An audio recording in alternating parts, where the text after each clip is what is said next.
everyone, I am S. J. Nandwani and welcome back to my channel Aaradhya academy. आज की video में हम करने वाले हैं अकाउंट्स, ऐसे बेसिक टर्म्स अकाउंट्स की जो आपके 11th, 12th, ग्रेजुएशन, मास्टर सब में काम आने वाले, क्योंकि बिल्कुल बेसिक टर्म्स हैं, बिल्कुल बेसिक नॉलेज है अकाउंट्स की। जब तक आपको ये कंसेप्ट क्लियर नहीं होंगी आप अकाउंट्स में कुछ भी नहीं कर पाओगे। तो इसलिए कंसेप्ट का क्लियर होना बहुत ज्यादा जरूरी है, जैसा कि मैं आपको हर वीडियो में बताती हूँ। अकाउंट्स, सबसे पहले तो हमें यही पता होना चाहिए कि अकाउंट्स, अकाउंटेंसी होती क्या है। तो एक एग्जांपल से करते हैं। सपोज एक एग्जांपल लेते हैं हम राम का।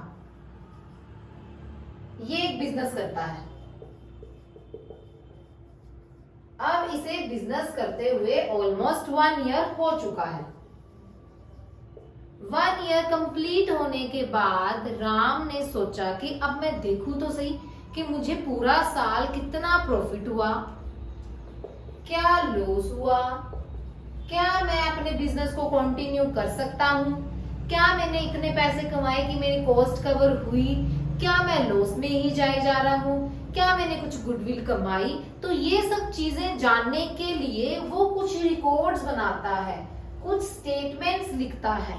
उन रिकॉर्ड्स और स्टेटमेंट को बनाने के लिए वो अकाउंट्स प्रिपेयर करता है, उसे हम अकाउंट्स बोलते हैं, जिसमें वो अपना सारा रिकॉर्ड, स्टेटमेंट सब कुछ नोट डाउन करता है कि मुझे इतना प्रॉफिट हुआ, इतना लॉस हुआ, इस टाइम मैंने ये किया था, इतना मेरा सेल हुआ, इतना मेरा परचेज हुआ। उसके लिए वो रिकॉर्ड बनाता है, उसे हम अकाउंट्स कहते हैं।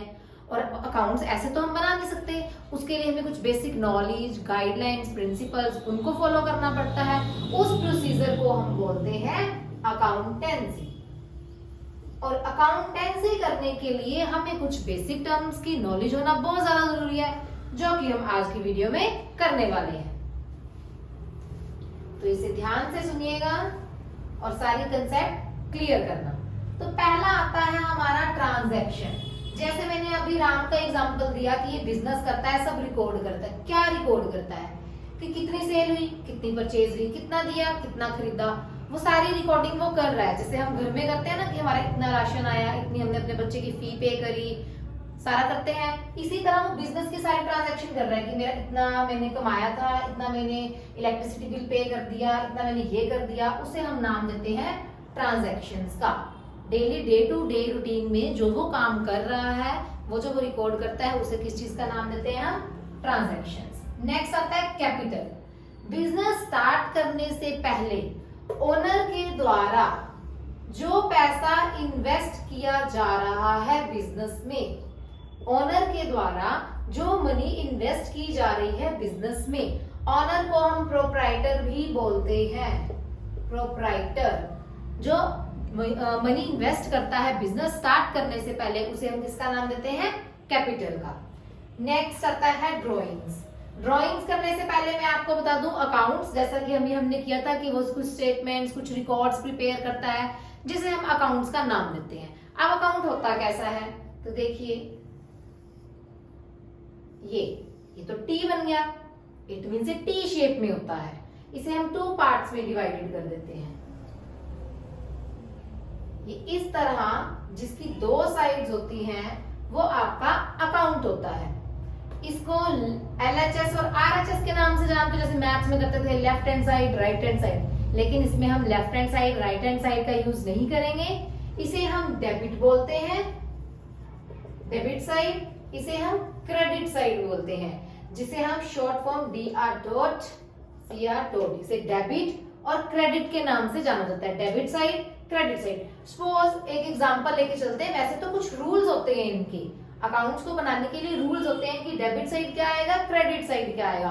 वो जैसे जैसे आप आगे आगे बढ़ते जाओगे आप सीखते जाओगे इन रूल्स को। यहाँ पर जस्ट एक छोटा सा एग्जांपल ले रही हूँ।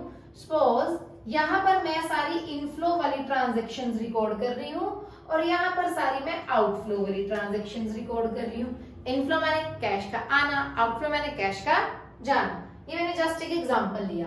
तो ये मेरी डेबिट साइड, यहाँ पर particulars amount, particulars amount.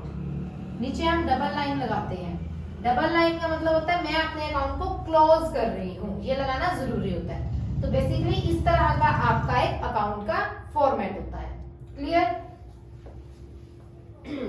Next आती है हमारी ड्रॉइंग्स। ड्राइंग्स। ये कोई ड्राइंग बनाने वाली ड्राइंग नहीं है, इसका नाम बस ड्राइंग है। अगर एक प्रोप्राइटर, अगर एक ओनर अपने पर्सनल यूज के लिए पैसे विड्रॉल कर रहा है, विड्रॉल का मीनिंग सबको पता होगा क्योंकि सब एटीएम यूज करते हैं, हम वहां जाते हैं तो वहां पर ऑप्शन आता है ना विड्रॉ। ऐसे ही जो विड्रॉल यानी पैसे निकाल रहा है but for only personal use, जो अपने पर्सनल यूज के लिए पैसे निकाल रहा है उसे हम किसका नाम देंगे? ड्राइंग्स का। अकाउंट्स हमारा हो चुका, ट्रांजैक्शन हो चुका, कैपिटल हो चुका। नेक्स्ट परचेज, सिंपल है, ये तो नाम से जाना जाता है, ये आप डेली अपनी लाइफ में यूज भी करते होगे वर्ड। कुछ भी हमने खरीदा, बाय किया अपनी वांट को सेटिस्फाई करने के लिए। जैसे सपोज मैंने ये मार्कर खरीदा ताकि मैं वीडियो बना पाऊं, पढ़ा पाऊं, तो ये हमारा क्या हो गया? परचेज। अगर मुझे ये मार्कर पसंद नहीं आया, ये ठीक नहीं लगा मुझे, या मैं कलर चेंज करना चाहती हूँ, मैं इसको जाके वापस दे आई, तो ये हमारा हो जाएगा परचेज रिटर्न। परचेज रिटर्न, मैंने खरीदा हुआ सामान वापस दिया, यानी मेरी तरफ से वापस जा रहा है, आउटसाइड हो रहा है, तो इसे मैं एक और नाम दूंगी रिटर्न आउटवर्ड। पूरा लिख लो इसको, आउटवर्ड। तो ज्यादातर पेपर में परचेज रिटर्न, क्वेश्चन में परचेज रिटर्न का यूज नहीं किया जाता, रिटर्न आउटवर्ड ही लिखा जाता है ऑलमोस्ट। इसी तरह नेक्स्ट हमारा सेल। सेल मतलब कुछ भी हमने बेचा। अब जिस दुकानदार से मैं ये मार्कर खरीद के लाई थी उसने मुझे तो ये बेचा ना, तो उसके लिए सेल हो गया। अब मैं उसको रिटर्न कराई, मेरी तरफ से रिटर्न आउटवर्ड हो गया, वापस चला गया, और उसका क्या हुआ? इनवर्ड, उसके लिए वापस आ गया, तो इसे हम नाम देंगे sale return, either sale return और रिटर्न इनवर्ड। क्लियर? तो यहाँ पर हमने कौन कौन सी करी? Transaction, capital, drawings, purchase, sale, purchase return और सेल रिटर्न। इसके साथ हमने परचेज रिटर्न और सेल रिटर्न भी कर ली, जिसे हम रिटर्न आउटवर्ड और रिटर्न इनवर्ड का नाम देते हैं। चलो, जैसे ही हम नेक्स्ट हम करने वाले थे, हमारा मार्कर हो चुका है खत्म, और हमारे भाई साहब जो हैं इन्होंने मार्कर घुमा दिया है उल्टा और वो हो चुका है खराब। तो अब हम रेड मार्कर से ही काम चलाएंगे। नेक्स्ट टर्म थी हमारी एसिड्स, थोड़ा कलरफुल भी लग रहा है इससे। एसिड्स और लायबिलिटीज, दो टर्म हम साथ साथ लेके चलेंगे, एसिड्स एंड लायबिलिटीज। इसके लिए दो वर्ड आपको याद रखने हैं, एक ओन और एक ओ। ओन मतलब मेरा खुद का, ओ मतलब जो हमने किसी से लिया हुआ है। ऐसी प्रॉपर्टी, ऐसी चीजें जो मेरी खुद की हैं। ये मार्कर मेरा खुद का है, फिर से हम मार्कर पे आ गए। डस्टर खुद का है, चेयर्स खुद की हैं, बोर्ड खुद का है, मशीनरी खुद की है, बिल्डिंग खुद की है, तो ये सब मेरी एसिड्स में काउंट होगी। इन शॉर्ट एसिड्स आपकी ऐसी प्रॉपर्टी होती है जो आपकी खुद की है। और ओ वर्ड से आपको पता चल रहा होगा कि जो हमने किसी से लिया हुआ है, और इसे हम ऑब्लिगेशन का भी नाम दे सकते हैं, ऑब्लिगेशंस, जो कि हमें आउटसाइडर्स के लिए करनी ही होती हैं। दोनों कंसेप्ट को हम क्लियर करेंगे एक छोटे से एग्जांपल के साथ। एग्जांपल लेते हैं चिंटू और मिंटू का। चिंटू और मिंटू दोनों स्माइलिंग फेस के साथ आए हुए हैं, और इसके साथ साथ हम दो कंसेप्ट और क्लियर कर लेंगे, मतलब टोटल हमारी 4 कंसेप्ट हो जाएंगी चिंटू और मिंटू के थ्रू। चिंटू ने जाना था एक पार्टी में, जिसके लिए इसको अच्छे कपड़े चाहिए थे, अच्छी टैक्सी चाहिए थी, तो इसके लिए इसको पैसे चाहिए थे। अब ये मिंटू के पास जाता है भागा भागा कि मैंने डेट पर जाना है, मुझे कुछ पैसों की रिक्वायरमेंट है। मिंटू इसको दे देता है कि नो प्रॉब्लम, ले। ये इससे ले लेता है 2000 रुपीज उधार, और ये दे देता है इसको 2000 रुपीज उधार। अब यानी एक लेनदार हो गया और एक देनदार हो गया। चिंटू ने मिंटू से लिए हैं पैसे, अब चिंटू ने कुछ टाइम बाद उसको वापस देने हैं, तो चिंटू जो है मिंटू का डेटर बन गया। क्या बन गया? डेटर। डेप्टर नहीं है ये, बी साइलेंट होता है इसमें, इसे हम डेटर, और अगर बहुत सारे हैं तो डेटर्स। और मिंटू जो है चिंटू का क्रेडिटर बन गया। क्या बन गया? क्रेडिटर, कि इसने इसको पैसे उधार दिए हैं, जिसने इससे पैसे उधार लिए हैं। अब डेटर और क्रेडिटर क्यों? जिसने हमारे कुछ टाइम बाद पैसे वापस देने हैं, मतलब सपोज मैं मिंटू हूँ, मैंने चिंटू से पैसे लेने हैं, तो चिंटू मेरा क्या है? डेटर। मेरा एडवांस, मेरे पैसे उसके पास फिक्स है, मुझे कुछ टाइम बाद उससे मिल जाएंगे। और चिंटू को, अब मैं चिंटू बन जाती हूँ, पैसे की जरूरत थी, इसने मिंटू से उधार ले लिए, यानी कि चिंटू के लिए मिंटू कौन कैसा रोल प्ले कर रहा है? क्रेडिटर का, कि इसने उसको पैसे दिए हैं। तो ये यहाँ पर दो कंसेप्ट आपकी और क्लियर हुई कि डेटर कौन होता है और क्रेडिटर कौन होता है। डेटर जो पैसे उधार लेता है, क्रेडिटर जो पैसे उधार देता है। अब डेटर हमारे लिए एसेट है, क्या है? एसेट। और क्रेडिटर हमारे लिए क्या है? लायबिलिटीज। देखो आपस में इंटरकनेक्ट हो गए ना, और चार कंसेप्ट भी क्लियर हो रही हैं, asset, liability, debtor, creditor. Debtor कैसे है? एसेट। अब 2000 रुपए पैसे उधार ले रखे हैं चिंटू ने मिंटू से। मिंटू को पता है कि अगले महीने मेरे 2000 वहां से आएंगे, मतलब कि मेरा कैश जो है सेफ जगह पे पड़ा है, फिक्स पड़ा है, मुझे वहां से मिल जाएगा। इसलिए उसका एसेट है कि उसकी प्रॉपर्टी, उसके खुद के पैसे हैं वो। जैसे कि एसेट में मैंने वर्ड यूज किया था ओन, खुद के पैसे, ओन हमारा खुद का। और ये इसके खुद के नहीं है चिंटू के, इसने तो इससे ले रखे हैं, तो लायबिलिटी के लिए क्या वर्ड यूज किया था? ओ, उधार लिए हुए हैं। तो इसीलिए क्रेडिटर्स क्या है? लायबिलिटीज है। क्लियर? चार कंसेप्ट क्लियर होती हैं, एसेट, लायबिलिटी, डेटर, क्रेडिटर। अगर कोई भी कंसेप्ट क्लियर नहीं है तो आप मेरे से कभी भी मैसेज करके पूछ सकते हो, कोई प्रॉब्लम नहीं है। आप कमेंट में भी पूछ सकते हो, कुछ पूछना चाहते हो तो। नेक्स्ट कंसेप्ट करते हैं। अब यहां पर अगर चिंटू ने मिंटू को धोखा दे दिया, पैसे नहीं दिए वापस, एक महीने बाद उसने उसके 2000 लिए हुए थे, नहीं दिए, तो क्या होगा? तो वो हमारा बैड डेट बन जाएगा। क्या बन जाएगा? Bad debt. मतलब कि ऐसा पर्सन जिसने हमारे पैसे दिए नहीं, उधार लिए हुए थे, भाग गया, उसने हमें चीट किया, वो डेट पे गया था और डेट पे चला गया, उसके बाद आया ही नहीं, तो यहाँ पे चिंटू हमारा क्या बन जाता है? Bad debt. अब दो टर्म्स और निकल के आती है यहाँ से, एक सोलवेंट पर्सन, इनसोलवेंट।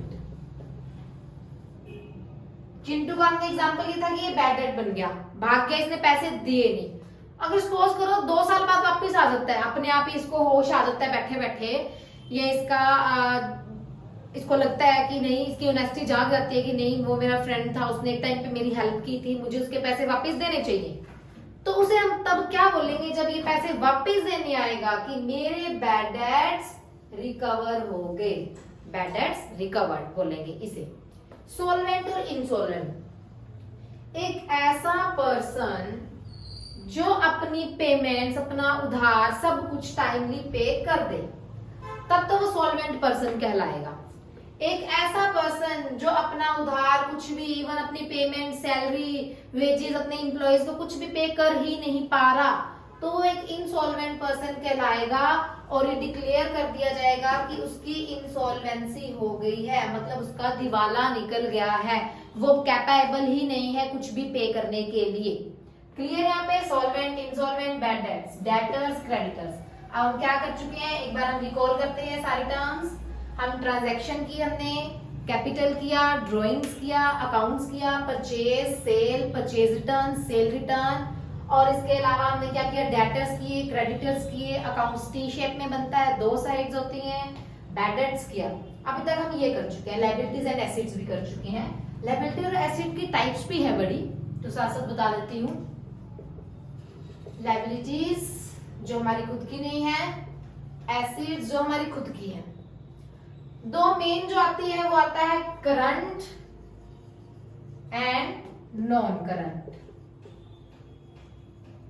अगर मैं एसेट की बात करूं, ऐसे एसेट्स जो विद इन 1 ईयर कैश में कन्वर्ट हो जाए। किसमें कन्वर्ट हो जाए? कैश में। चिंटू और मिंटू का एग्जांपल लिया था कि उसने पैसे उधार लिए हुए थे, वो हमारा डेटर है, डेटर। अगर चिंटू कौन था? हमारा डेटर। अगर चिंटू 1 ईयर के अंदर मेरा कैश वापस दे रहा है, मेरा यानी मिंटू का, 1 ईयर के अंदर अगर वो मिंटू का कैश रिटर्न कर रहा है, तो वो कैश, वो लोन उस टाइम करंट एसेट में आएगा, वो डेटर, सॉरी। अगर 1 ईयर से ज्यादा टाइम ले रहा है, more than 1 year, more than 1 year, तो ये हमारा नॉन करंट में आएगा कि जो 1 साल में एसेट्स कैश में कन्वर्ट हो रही है वो करंट, जो 1 साल से ज्यादा का टाइम ले रही है कैश में कन्वर्ट होने के लिए वो नॉन करंट। इसी तरह करंट लायबिलिटीज भी है और नॉन करंट लायबिलिटीज भी है। ऐसी लायबिलिटीज जो विद इन 1 ईयर पे करनी ही करनी है, आपको विद इन 1 ईयर पे करना है। लोन था कोई, जैसे मिंटू का लोन था 2000 क्रेडिटर्स, अगर तो 1 ईयर में उसे मिल गए तो करंट लायबिलिटी, 1 ईयर में नहीं मिले, इसमें हम लॉन्ग टर्म लोन्स का एग्जांपल ले सकते हैं। लॉन्ग टर्म लोन्स तो मोर देन 10 ईयर 15 ईयर इसमें जाएंगे, तो वो आपका किसमें आएगा, नॉन करंट लायबिलिटीज में। करंट एसेट्स में करंट और नॉन करंट के अलावा और आती है टेंजिबल, इंटेंजिबल। नाम से ही आपको पता चल रहा होगा, इसका मीनिंग सबको पता ही होता है। टेंजिबल जिसे हम देख सकते हैं, फील कर सकते हैं, लाइक आपकी बिल्डिंग, आपकी मशीनरी, ये सब आपका टेंजिबल में आएगा। जिसे आप देख ही नहीं सकते, सिर्फ फील कर सकते हो। अब ऐसी कौन सी एसिड है जिसको आप देख भी नहीं सकते, सिर्फ आप फील कर सकते हो, महसूस कर सकते हो। सोचो वो क्या हो सकती है। जिसे बनाने के लिए लोगों के सालों साल लग जाते हैं, मेहनत लग जाती है, ऑनेस्टी बहुत जरूरी है उसके लिए, वो है हमारी गुडविल। गुडविल क्या होता है, हमारा नेम फेम, हमारी रेपुटेशन, हमारी ऑनेस्टी से हम जाने जाते हैं, हमारे काम से हम जाने जाते हैं, हमारे नाम से ही हम फेमस हो जाते हैं।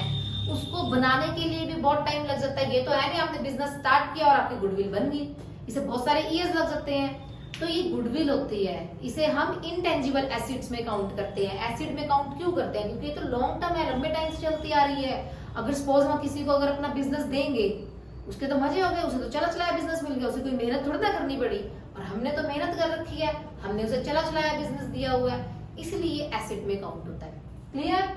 Tangible, intangible, liabilities, acids. थोड़ी सी टर्म्स हमारी और रह गई हैं, बहुत इंटरेस्टिंग टर्म्स है ये।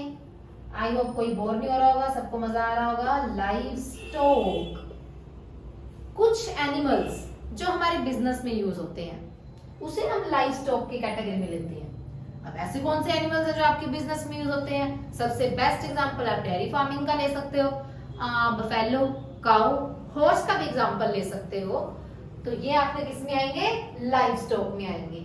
इसके अलावा 2-3 टर्म्स हमारी और हैं, बड़े सिंपल सिंपल टर्म्स हैं।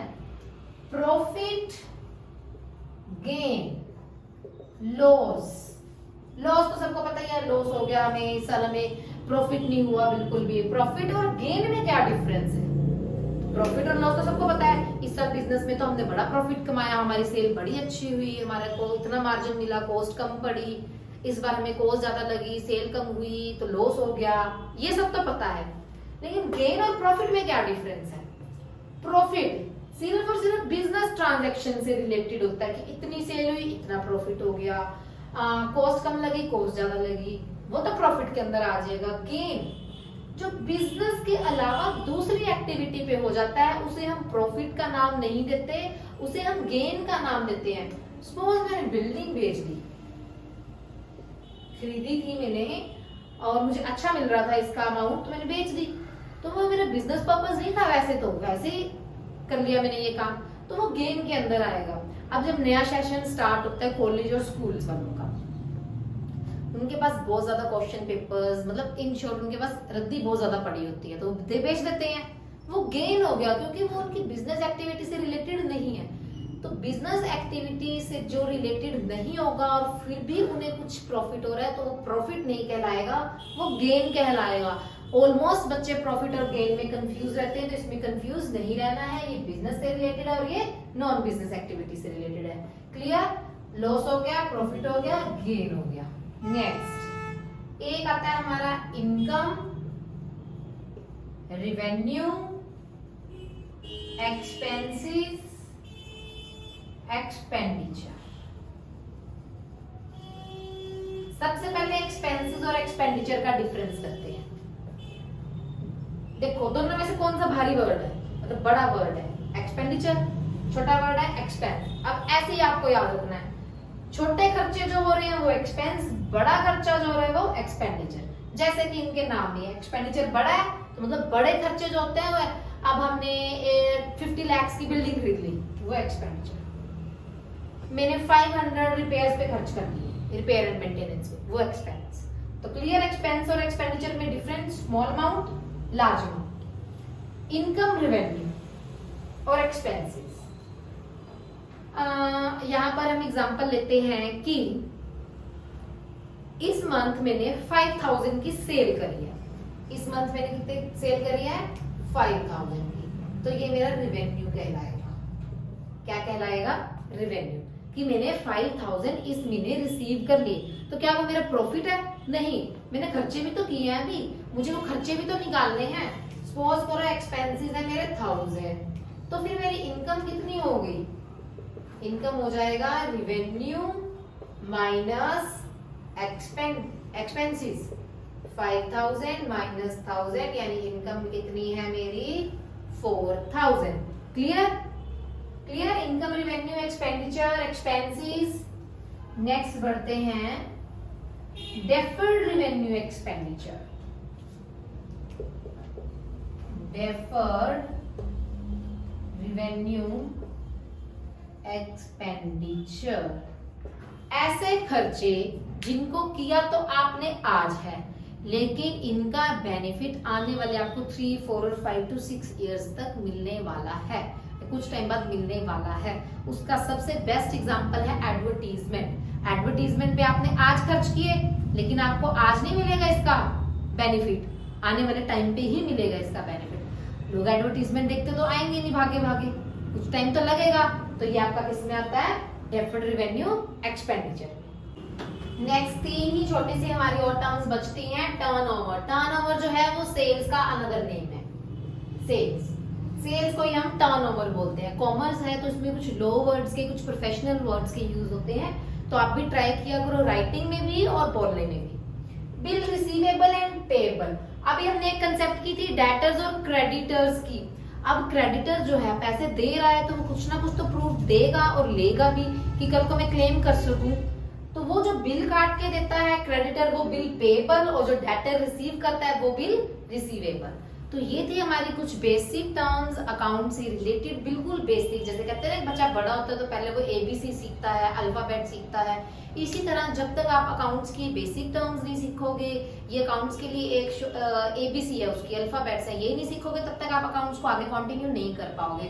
और कंसेप्ट ही क्लियर नहीं करोगे तो क्या करोगे आप? फर्दर डिग्रीज लेके, मार्क्स लेके कोई फायदा नहीं है, कोई बेनिफिट नहीं है। तो कंसेप्ट क्लियर होने चाहिए। कोई भी डाउट है, कोई भी क्वेरी है, आप कभी भी पूछ सकते हैं। वीडियो अगर आपको पसंद आई तो ज्यादा से ज्यादा शेयर कीजिए, लाइक कीजिए, कमेंट कीजिए।